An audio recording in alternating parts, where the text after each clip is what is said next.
Danas vam dajemo recept za još jedno prirodno i savršeno ulje za sunčanje.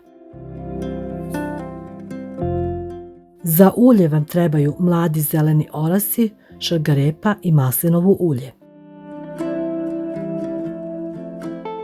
10 zelenih oraha isecite na četvrtine i ostavite u staklenu teglu.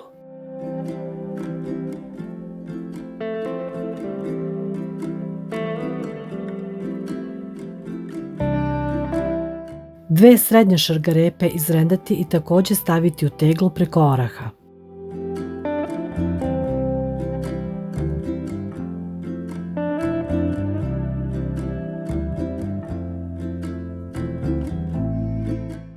Sve to zalijte maslinovim uljem tako da sadržaj u tegli bude ispod ulja. Prirodna ulja inače hrane i neguju kožu. Jedino što zaštitni faktor ovih ulja nije visok, tako da je preporuka da ovo prirodno ulje koristite ako ste već nekoliko dana bili na suncu ili ga koristite kada je sunce slabije ujutru ili popodne.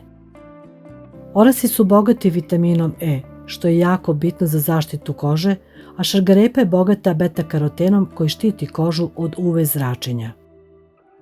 Maslinovo ulje je samo karika koja nedostaje da bi ovo ulje za sunčanje bilo savršeno. Teglu stavite na sunčano mesto 3 nedelje i povremeno protresite.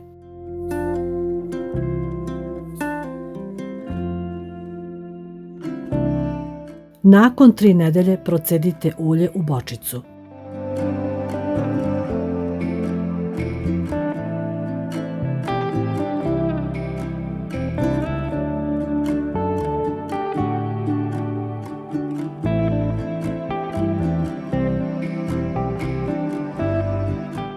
Ulje čuvati na tamnom i hladnom mestu, a može da se koristi 2 sezone.